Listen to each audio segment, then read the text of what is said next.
안녕하셨습니까? 행복한 인생의 막 알베르토입니다. 2024년 기초연금은 작년과 마찬가지로 만 65세 이상 소득 하위 70%인 어르신들께 지급합니다. 오늘은 2014년 윤석열 정부에서 노인 전체에게 기초연금을 지급해야 하는 이유 4가지에 대해 아주 쉽게 설명해 드리겠습니다.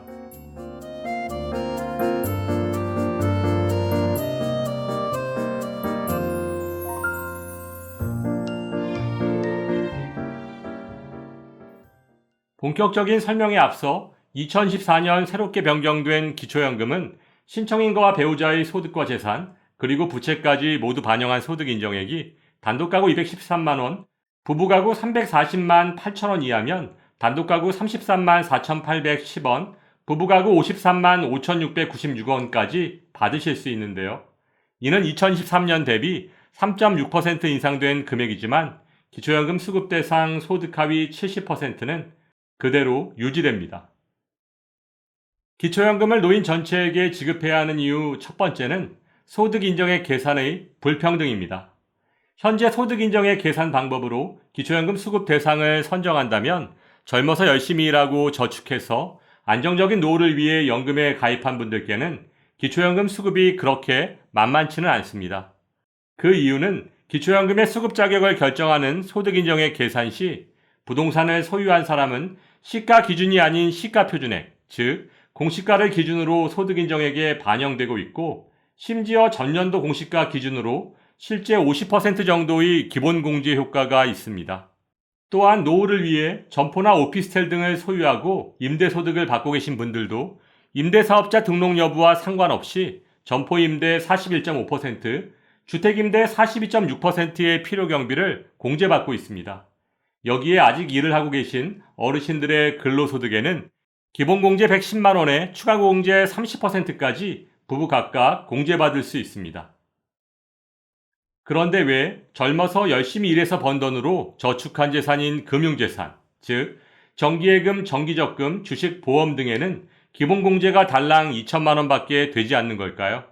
앞에서 말씀드렸듯이 부동산을 소유한 사람은 공시가의 적용으로 일단 50% 정도 공제해주고도 지역별 기본공제라고 해서 대도시, 특례시 1억 3,500만원, 중소도시 8,500만원 등 추가 공제를 해주고 있는 것에 반해 왜 금융재산에만 이렇게 기본공제를 조금밖에 안 해주고 유독 부동산에만 많은 공제 혜택을 주는지 그 이유를 모르겠습니다.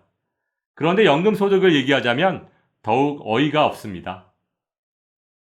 국민연금, 개인연금 등 모든 연금소득에는 기본공제가 아예 없습니다. 거기다가 국민연금이 50만 2,200원을 초과하면 기초연금의 50%까지 감액하고 있으니 너무 불공평한 것 아닐까요? 노후에 똑같은 가치의 재산을 소유하고 있더라도 일반재산, 금융재산, 연금소득 등 투자한 재산의 종류에 따라 기초연금 수급 여부가 결정난다는 것 자체가 큰 문제가 아닐 수 없습니다.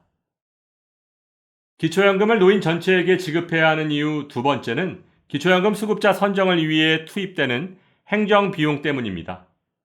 기초연금을 받는 70%와 못 받는 30%를 구분하기 위해서는 신청인의 소득과 재산, 그리고 부채까지도 모두 조사해서 소득 인정액에 반영해야 합니다. 따라서 각 시군구의 행정복지센터, 국세청, 법원, 국민연금공단 등 수많은 인력과 예산이 소요될 수밖에 없습니다. 또한 기초연금 심사 업무도 복잡하고 앞에서 설명드렸듯이 만 65세 이상 어르신들의 소득 인정액을 기준으로 순위를 정한다는 발상 자체가 무리가 따를 수밖에 없는 정책인 것입니다. 따라서 만 65세 이상 모든 어르신들께 기초연금을 지급하는 것이 지금 당장은 어려울 수 있지만 단계별로라도 시도하는 지혜가 반드시 필요한 때입니다. 이는 아동수당 도입 당시 하위 80%에게만 지급하려던 당초 계획을 소득 파악을 위한 행정비용이 오히려 더 클 수 있다는 이유로 모든 대상자로 확대 실시했던 것과 같은 논리라고 할 수 있습니다. 기초연금을 노인 전체에게 지급해야 하는 이유 세 번째는 노인 빈곤율을 부추기는 정부의 무책임한 정책 때문입니다. 작년 보건복지부에서는 기초연금 노인 전체 지급에 대해 연금 재정의 악화와 예산 부족의 이유로 현재 소득 하위 70%에게 지급하고 있는 기초연금을 40에서 50%까지 축소하자고 제안했었는데요. 하지만 선진국에 진입했다고 자평하고 있는 대한민국의 연금 지출은 국민 총생산 GDP 대비 3.5% 정도에 그치고 있고, 이는 OECD 평균 9.2%의 절반에도 미치지 못하는 수준입니다. 사회보험 방식으로 운영하고 있는 독일의 경우 보험료의 30%를 국가 재정으로 부담하고 있는 것을 원칙으로 하고 있는 것과 비교한다면 우리나라의 연금 지출 3.5%는 너무 미미한 수준이라고 할 수 있고, 공무원 연금, 군인 연금에는 매년 10조 원씩 세금을 투입하고 있는 상황 속에서 연금 재정의 고갈을 운운하며 노인 빈곤율에 대한 정부의 책임을 회피하는 것은 너무 무책임한 정책이라고 할 수 있습니다. 기초연금을 노인 전체에게 지급해야 하는 이유 네 번째는 국민용돈, 국민연금 때문입니다. 유럽의 복지 선진국에서 노인 빈곤 문제가 심각하지 않은 이유는 공적연금 제도가 이미 100년 전부터 도입되어 대다수의 노인들이 그 혜택을 보고 있기 때문인데요. 우리나라의 경우는 국민연금 제도가 1988년 처음 시행됨으로써 2020년 기준 국민연금 수급률이 38.3%에 그치고 있고, 평균 수급액도 월 63만 원 정도에 불과합니다. 사실 평균은 월 63만 원이라고 하지만 이 중 50% 이상이 월 40만 원 미만의 국민연금을 받고 있는 상황을 고려한다면 어르신들의 노후를 책임지는 국민연금이 아니라 국민용돈이라는 표현이 더 어울리지 않을까요? 또한 윤석열 정부에서는 재정 건전성을 강조하며 국민연금의 소득 대체율 40%를 그대로 유지하는 쪽으로 방향을 잡고 있는 것 같은데요. 여기서 소득 대체율이란 은퇴 전 평균 소득 대비 은퇴 후 국민연금을 얼마나 받을 수 있는지를 나타내는 비율입니다.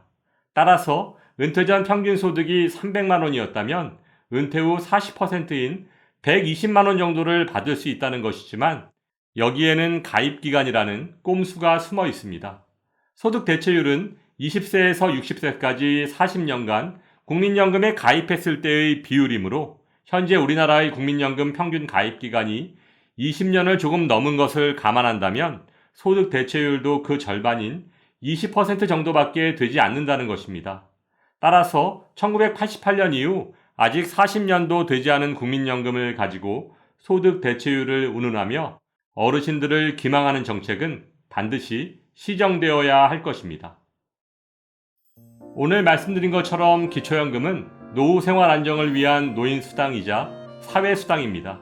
따라서 선택적 복지와 보편적 복지의 선택은 윤석열 정부가 풀어야 할 가장 큰 숙제이지만, 보다 적극적인 정책의 검토와 사회적 대화를 통해 해법을 찾으시길 바라며, 오늘도 알베르토가 어르신들의 행복한 인생 2막을 응원하겠습니다.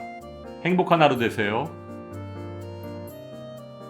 좋아요, 구독, 그리고 알림과 공유는 좋은 콘텐츠를 만드는 힘이 됩니다.